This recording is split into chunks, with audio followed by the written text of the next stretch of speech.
sí. Y aquí ya le paso, hemos hablado a nivel técnico de todo lo relacionado con el vehículo eléctrico. Le paso ahora el testigo a mi compañero Iñaki, que va a hablar de todos los otros pilares que se ven afectados tras este cambio de transición energética. ¿Papá? Bien. Vamos a ver un poco primero todo este cambio tecnológico. ¿Qué nos implica? Porque vamos a tener diferentes puntos de vista de implicación a diferentes niveles, a nivel global del mundo, a nivel global de Europa, a nivel personal, ¿vale? Pues vamos a ir por partes. A nivel global mundial tenemos todos claro que tenemos que reducir nuestra huella climática porque nosotros contribuimos al cambio climático directa o indirectamente, más bien directamente.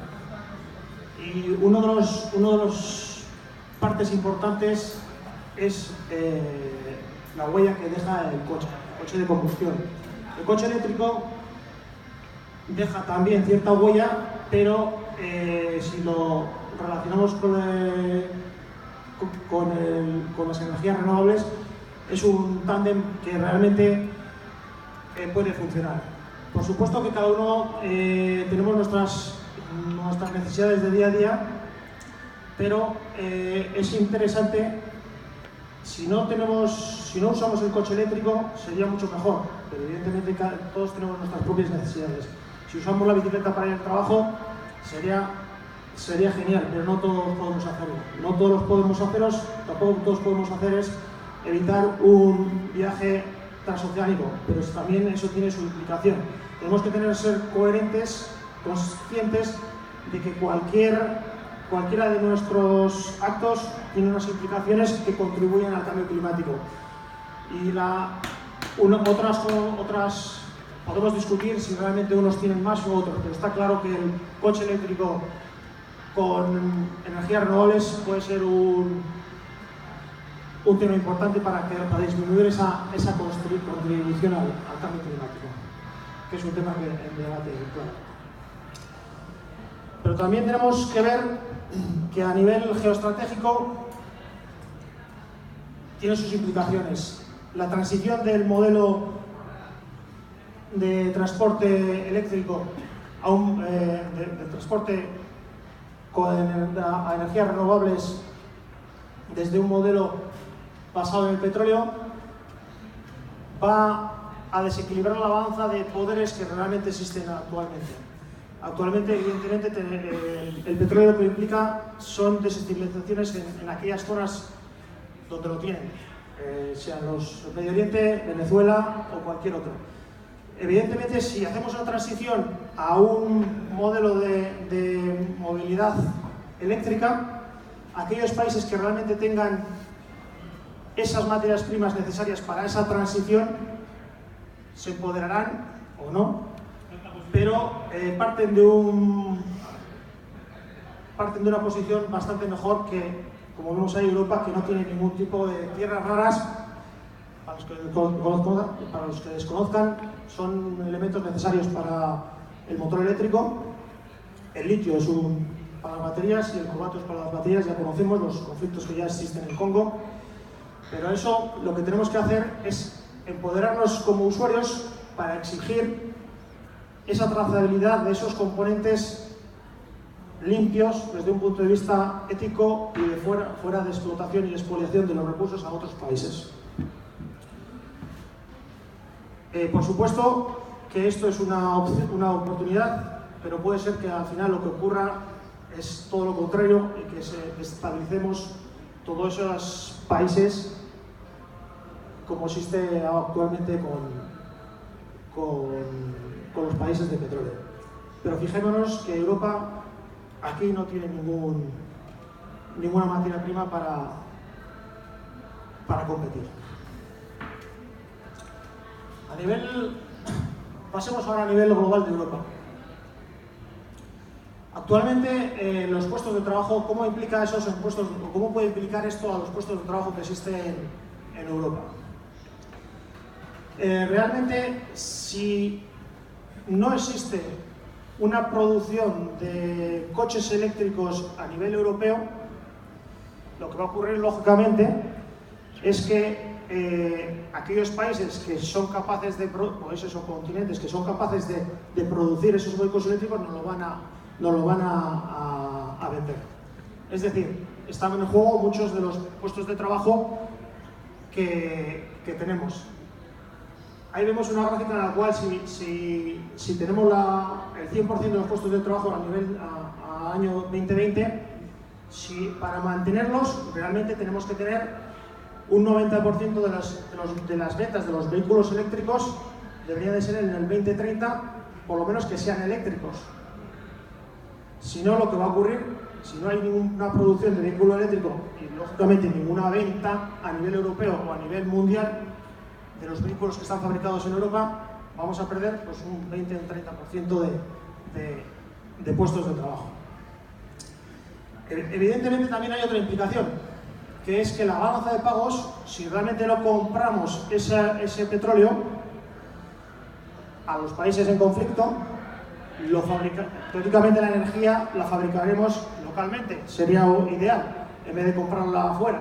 Con lo cual, eso nos implica que vamos a crear puestos de trabajo internamente con energías renovables localmente, lo ideal, localmente en el municipio o donde sea, o si quieres, de autogestión o autoproducción. La balanza de pagos se debería de equilibrar.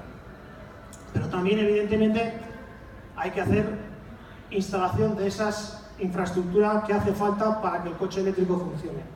Eso quiere decir, y voy a insistir en este tema a lo largo de la intervención, que va a haber mucho tema de inversiones y de puestos de trabajo.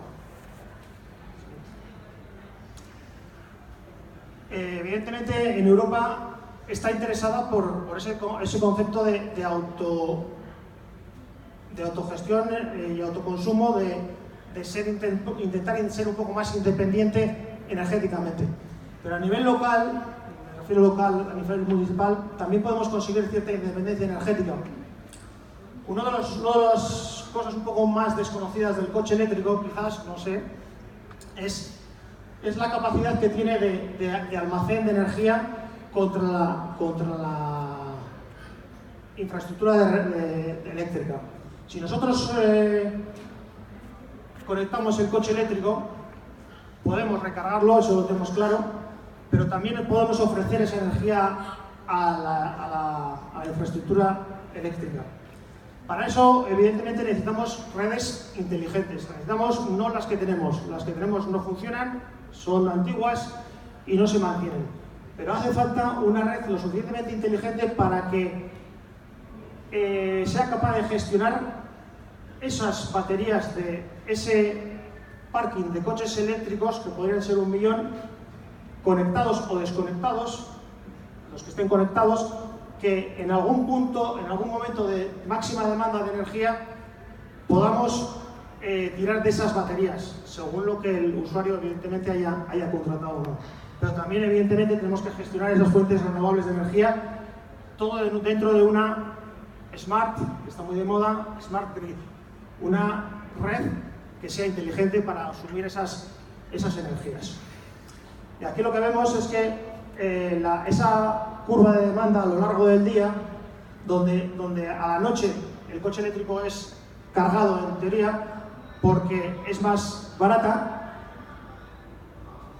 lo que va a ocurrir es que esas molinos de viento que están parados por la noche van a poder tirar los coches van a ser cargados en esa noche, pero por el día podemos cargar de los propios coches, no solamente de esas placas solares que hay durante el día. Eso lo he explicado. Hay una demanda bidireccional de energía. A nivel personal, también tiene implicaciones, evidentemente. Sabemos que a nivel personal, durante el uso tenemos 0 emisiones y por supuesto que tenemos que utilizar una comercializadora 100% renovable, porque si no, poco estamos haciendo por el resto de la población y por nosotros mismos. A A nivel de ruido, otro tipo de contaminación es el acústico, y a nivel de ruido sería ideal que los basureros, los camiones de servicio de basuras o de autobuses o cualquier otro servicio municipal sea electrificado, básicamente porque el estrés y el ruido va a ser una ciudad bastante más amigable para el resto de los vecinos. Tenemos sencillez y fiabilidad del motor eléctrico y sus componentes, es mucho más fácil la conducción, es más divertida, todo eso más o menos lo intuimos. El coste también es relativamente barato, ya veremos cómo eso funciona, si se va a encarecer la electricidad o no, podemos discutirlo después. Pero el coste de mantenimiento es claro y podemos también tener incentivos en ayuntamientos, en regiones, etcétera. No es lo más importante. Esto es un poco la visión a diferentes niveles, implicaciones a diferentes niveles que podemos tener de esa tecnología que nos ha estado enseñando Koldo. Pero eso no está hecho. Esto supone muchos retos. Esto supone cosas que hay que hacer. Pero no solamente retos tecnológicos, sino retos sociales y personales, e incluso hasta retos mentales. Un reto básico a superar es la información. Desde el momento en que vas a comprar un coche eléctrico, que realmente no te los venden, lo compras tú, porque vas a comprar un coche eléctrico y te dicen, mira qué bonito diésel tenemos aquí, mucho más barato y mucho mejor, si no tienes que comprarlos, hasta pasando por los medios de comunicación de los fabricantes de coches no eléctricos o sindicatos incluso, que tienen intereses contrapuestos a que el coche eléctrico funcione o no funcione, los intereses que sean, y que cuentan más que nada lo que aportan son